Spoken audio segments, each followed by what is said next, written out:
అందరికీ మరణాత. సిల్వనాథుడు మోక్షప్రదాత అయిన యేసుక్రీస్తు వారి ప్రశస్తమైన నామములో మీ ఎల్లరికూ మా శుభములు తెలియచేయుచున్నాము. జీవాహారము అనే అనుదిన కార్యక్రమానికి ప్రేమతో మిమ్మల్ని ఆహ్వానించుచున్నాము. బైబిల్ గ్రంథము నుంచి వాక్యాన్ని మనము ధ్యానించుకుందాము. గలతీయులకు రాసిన పత్రిక 6వ అధ్యాయము 14వ వచనము. అయితే మన ప్రభువైన యేసుక్రీస్తు సిలువ యందు తప్ప మరి దేని యందును అతిశయించుట నాకు దూరమౌనుగాక. దాని వలన నాకు లోకమునకు నేనును సిలువ వేయబడి ఉన్నాను. ఈ మాటలు అపోస్తులుడైన పౌలు ఇక్కడ చెప్పడము మనము చూస్తాము. మానవులు దేని యందు కూడా అతిశయించుకోవడానికి వీలు లేదు. ఒకవేళ అతిశయించాలంటే యేసుక్రీస్తు ప్రభువారి సిలువ యందు మాత్రమే అతిశయించాలని వాక్యం సెలవిస్తుంది. ఎఫెసీ పత్రిక 2వ అధ్యాయము 8వ వచనము అలాగే 9వ వచనాన్ని మనము చూచినప్పుడు, మీరు విశ్వాసము ద్వారా కృపచేతనే రక్షింపబడి ఉన్నారు.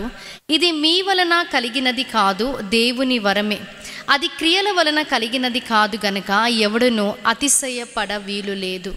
కేవలము విశ్వాసము ద్వారా అలాగే యేసుక్రీస్తు ప్రభువారు మన నిమిత్తమై దయచేసిన కృపావరమును బట్టి మనము రక్షింపబడి ఉన్నాము. మానవుడైతే అతిక్రమము చేయడం వలన మరణము అందరికీ కూడా రావడం మనము చూస్తాం.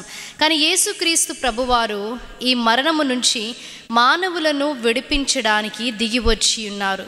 కాబట్టి మన శక్తి వలన కాదు, కానీ మన బలము వలన కాదు, మన జ్ఞానము వలన కాదు, లేదా ఎటువంటి మంచి మార్గము మనలో ఉండడం వలన మనము రక్షింపబడలేదు. కేవలము ఇది దేవుని కృపావరమై ఉంది. కాబట్టి మనము అతిశయించడానికి వీలు లేదు అని వాక్యం సెలవిస్తుంది. యేసుక్రీస్తు ప్రభువారి సిలువ త్యాగాన్ని మనము చూచినప్పుడు ఆయన తన్ను తాను సమర్పించుకొని ఉన్నాడు. అలాగునే అందరి నిమిత్తమై కూడా విజ్ఞాపన ప్రార్థన చేసి ఉన్నాడు.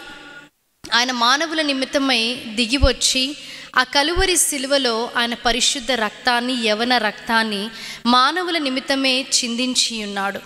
అనేకుల నిమిత్తమై విజ్ఞాపన ప్రార్థన చేస్తూ అనేకుల పాపములు ఆయన క్షమించి ఉన్నాడు.